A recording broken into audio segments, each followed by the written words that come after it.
Today we're going to look at 20 more gadgets which have attracted millions of views on social media. And we're going to start with this. Check it out. It's a sliding board for picking up freshly made doughy pizzas from the work surface. And it also works with something else really fun, which I'll show you in a minute. It came neatly packaged in a box like this, and it's actually a sheet of heat-resistant PTFE material wrapped around a board. All you have to do to assemble it is just slide this handle in at each side.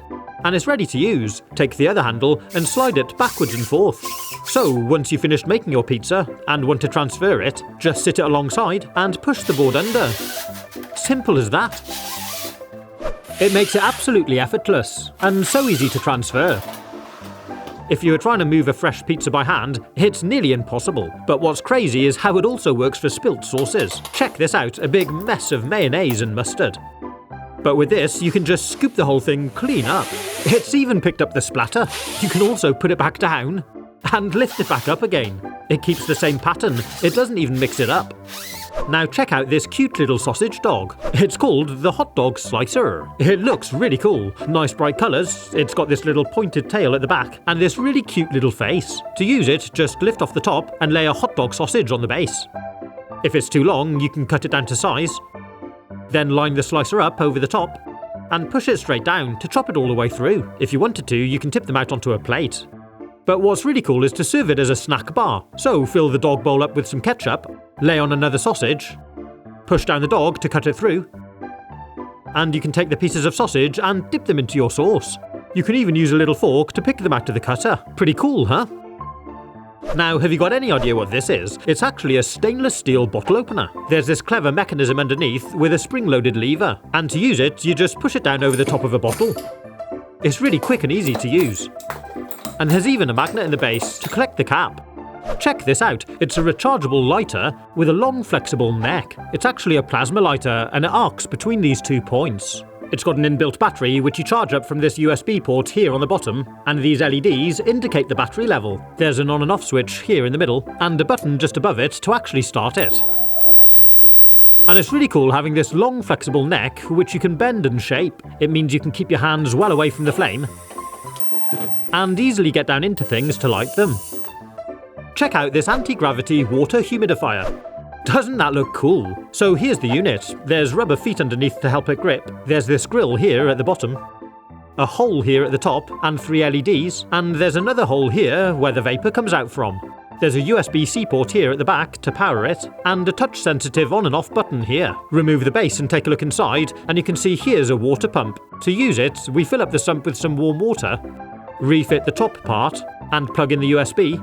And there's even a little clock at the top which you can adjust using touch-sensitive buttons. Switch it on, and straight away there's water vapour coming out of the top, and we see these water droplets magically rising up from the base. The cloud of water vapour can help things like dry sinuses, dry lips, nasal congestion, and breaking up mucus. And these water drops seem to completely defy gravity. But even though it doesn't appear so, the water is actually flowing downwards. The clever part are these LED lights. They're actually flashing very fast and illuminate the falling water drops at a very specific frequency, so it looks like the drops are rising up from the bottom instead of falling down from the top. If I touch one with my finger, you can see the water running off and flowing down. And if I take a drinking glass and place it underneath, of course the glass starts filling up, but the water still appears to be rising upwards. Pretty cool, huh? You can actually press the power button again to turn off the LEDs, and then you can see the water flowing down through. If you're enjoying this video, please do like and subscribe.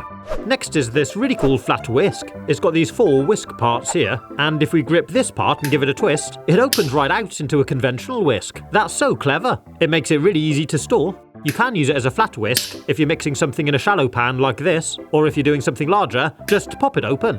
Next up is this. It's a rechargeable wall light, which can be used as a torch. This base plate has an adhesive pad on the back, so it's really easy to fix to your wall, maybe in the hallway or on the stairs. And there's built-in magnets to hold on the lamp. It's also got a motion sensor to detect any movement at night time, so it'll switch itself on to light up your hall. And if you're going somewhere, you can just take it from the wall to walk around with it. It gives a nice level of light, enough to walk around with and see what you're doing, but not too bright. Now this thing's cool. Take it out of the box, and it opens up like this. It's actually a compact set of folding scales. Just insert the little battery here, and it's ready to go. There's a zeroing button, and you can select which units you want to measure in, then sit on a flat-bottomed bowl or a plate.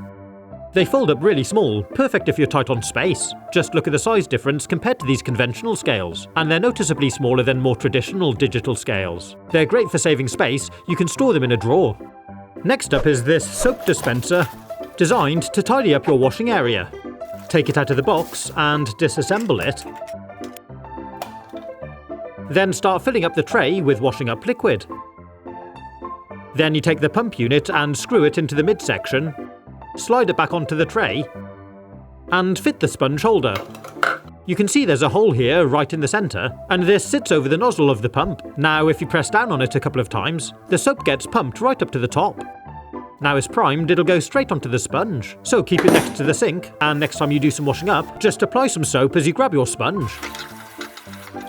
What's really handy is you can grab more soap with just one hand.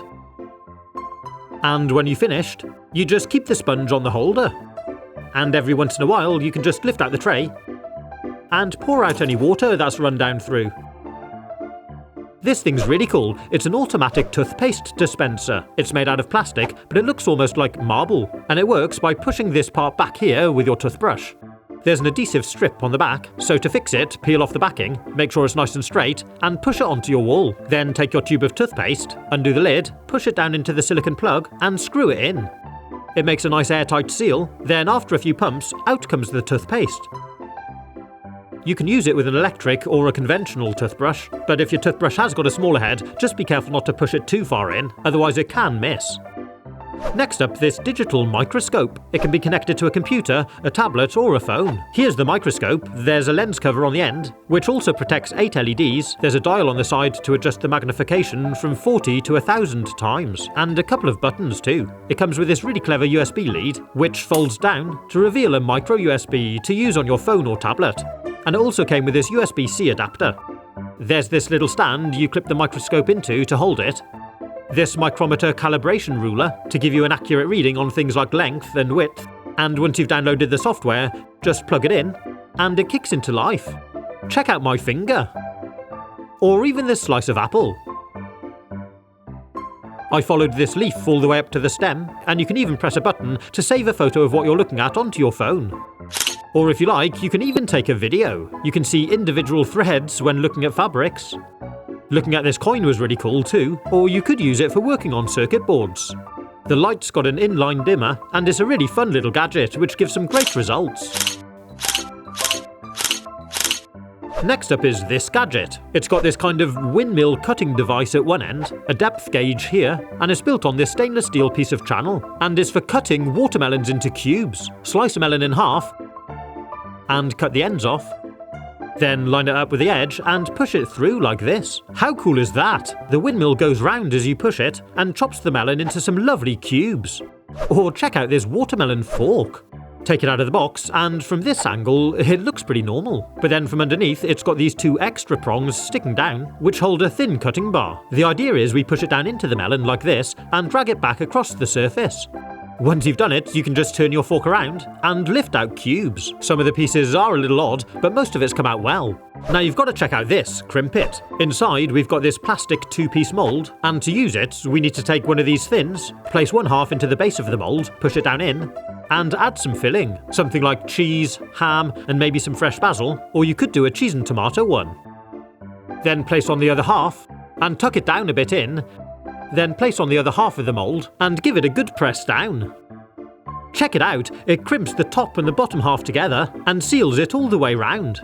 You can cook them in the toaster or on a gentle heat in the frying pan, and you get a delicious warm toasted sandwich. Look at that! You can even use them for a tasty dessert by adding some Nutella and a handful of marshmallows. It all melts together.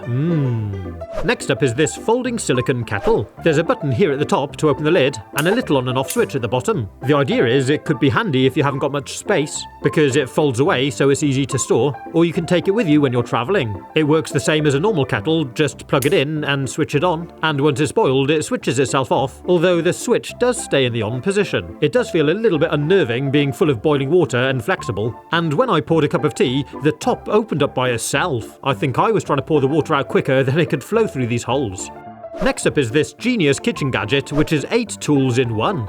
Turn it around the right way, and it's in the shape of a bottle. You can just leave it on your counter, and each one of these layers is a different kitchen utensil. This blue one is obviously a juicer, and there's several other weird and wonderful designs. And the container at the bottom is actually a measuring cup too. This thing clips into the measuring cup, and it's actually for pulverizing hard-boiled eggs. You just sit on top and then use a spoon or something to mash it on through. As we push it through, it drops down into the cup, and to be fair, it seems to be working pretty well. And we've got this really cool minced up egg. I like to add a bit of mayonnaise to make a delicious egg mayonnaise sandwich filling. The next thing we're going to look at is this orange ring. This is actually an egg yolk separator. And it works by placing it onto the cup and just cracking your egg.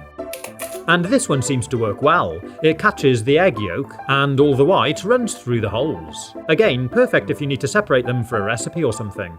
The next one to look at is this one. This is actually a fine grater, and it's designed for things like hard cheese. I clipped it onto the beaker, and I'm going to test it out with this parmesan. And it's actually really impressive. The grater is quite small, so you don't get much space to go back and forward with, but still, it seems to be working really well. The next one to look at is this green layer. It's just got loads of little bumps all the way over, and a sort of collecting channel around the side. It's actually a grinding plate to mash up things like horseradish and ginger. I used a teaspoon to peel off the skin on the end. And let's see how well it works. I'm pushing it down quite firmly, and rubbing it back and forth over the bumps. And it hasn't taken long at all to make this really fine ginger puree. The next one we're going to look at is this flexible silicone ring. And it's got these lumpy nodules running around the inside. This is actually to help you open jars. It fits around the top and helps to give you more grip. Yeah, well that works. You can use it on smaller jars too, or even with screw-on bottle tops. The final layer is this juicer. So, like a regular juicer, it seems to work pretty well. The juice runs down into the cup underneath, and the juicing tray collects any fruit or seeds. I carried on juicing a number of oranges, and I filled up the measuring cup with nice fresh juice. And I'm going to be pouring it into this bottle to keep it in the fridge. That's where the last part of our kitchen utensil comes in. This bottle top doubles up as a funnel. It's got this green silicone nozzle that pushes onto the end, which makes it perfect for filling up bottles with a smaller neck. Now check this out, it's a really handy soap storage box for your bathroom. It comes with this adhesive pad. Just peel the backing off and fix it in a convenient place, maybe next to your shower. There's a slot on the back of the storage box to line up and slide over, and that's all there is to it. Then it's ready to hold your bar of soap. It makes it really convenient to access while you're showering, and because there's little holes in the bottom of the holder, any water left on the soap will just drain down through, so you're not left with mushy soap. And you can even slide out this little tray to empty it. Next up is this really cool potato masher. It's like this conical spring design, and it comes with a built-on silicone scraper. To use it, you just place it over your boiled potato and push it down. It just squeezes it through. With one push, you get instant mashed potato. It's really easy to use, and it works really well. I also used it to make guacamole out of these avocados. They are a bit slippery, but it did mash them well. Give it a tap on the side to clean it off, then I'm using the inbuilt silicone scraper to clean out the bowl. It's a really cool gadget, I really like it. What a cool design. Check out this really cool little fidget toy. It's called a Pop Puck. There's two of these smooth, colourful pucks, which are actually magnetic. Look how far it jumps out of my fingers onto the tray. There's also this strap that magnetises to the back. It takes a little bit of practice, but you can do some really cool tricks with it. Slide it over the top of each other and keep going back and forth, or even make them do little hops. One of the challenges is to try flicking a puck into the air and try and catch it. Oh, that's definitely not easy. And for another challenge, you can undo the strap, fold it over onto this side here, and sit the pucks back on top. Then push them forward over the edge and rotate them round. Ha! It's really satisfying. Or you can lay the strap out in front of you, then try and flick them up in the air and get them to land on the magnets. It's a versatile little fidget with lots to master. Now check this out, it's a really cool fidget ball. There's these little coloured balls all the way around it, inside. There's a blank hole here at the bottom, and a big lump of foam inside. To use it, you push one of the balls and flick it across to the empty hole. Then keep going to mix them all up. And once they're all shuffled about, you need to try and relocate the balls back into their corresponding hole colour. Now if you want to see me try testing out these really cool kitchen gadgets where I try making food from around the world, you can click on this video here. Have fun, stay safe, and as always, thanks for watching.